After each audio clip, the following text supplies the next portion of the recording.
Hello മച്ചമാരെ, welcome back. It's your പെസോംബി guys. അപ്പോൾ നമ്മൾ ഇന്ന് നോക്കാൻ പോകുന്നത് അടുത്ത അപ്ഡേറ്റിൽ വരുന്ന കുറച്ച് കാർഡുകളെ കുറിച്ചാണ്.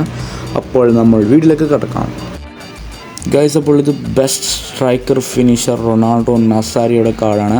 അപ്പോൾ ഇത് കാർഡ് വരാൻ ചാൻസ് ഉണ്ട്, റൂമറുണ്ട്. അപ്പോൾ ഇതെന്തായാലും വന്നേക്കാം ഗൈസ്. അപ്പോൾ അടുത്ത് വരാൻ പോകുന്നത് ഹെൻറിയും ഒസിലൊക്കെ അടങ്ങിയിട്ടുള്ള ഒരു ഈവൻ്റാണ്, സ്പിൻ ചെയ്തിട്ടുള്ള ഒരു ഈവൻ്റാണ് ഇത്. അപ്പോൾ ഗൈസ് ഇത് വരാൻ ചാൻസ് കൂടുതലാണ്. ഒസിലൊക്കെ വന്ന് എൻ്റെ അമ്മ പറയാനൊന്നുമില്ല, ഫിനോമിനൽ പാസ്സൊക്കെ ഉള്ളൊരു കാർഡാണ്. അതുപോലെ തന്നെ ഹെൻറിൻ്റെയും ഫിനിഷിംഗ് ആണ്, ഡ്രിബിളിങ്ങും ആണ്. സോ നിങ്ങൾക്കറിയാമല്ലോ, അപ്പോൾ ഇത് വരാനുള്ള ചാൻസ് വളരെ കൂടുതലാണ്. മേ ബി ഇത് നെക്സ്റ്റ് അപ്ഡേറ്റിൽ തന്നെ വന്നേക്കാം. അപ്പോൾ എത്ര പേര് വെയിറ്റിംഗ് ഉണ്ടെന്ന് കമൻറ്റിൽ അറിയിക്കുക. അടുത്തത് പ്ലെയർ ഓഫ് ദ വീക്കിൻ്റെ മാസ് ഐറ്റമായിട്ടുള്ള കിലിയൻ എംബാപ്പയുടെ കാർഡാണ്. ഇത് വരാനുള്ള ചാൻസ് വളരെ കൂടുതലാണ്. അപ്പോൾ ഈ കാർഡ് വന്ന മാസം ഗൈസ് സീനാവും. അപ്പോൾ അടുത്ത കാർഡിലേക്ക് കിടക്കാം. അപ്പോൾ നമ്മുടെ അടുത്ത കാർഡ് എന്ന് പറയുന്നത് ഡാർവിൻ നൂഞ്ഞീസിൻ്റെ കാർഡാണ്.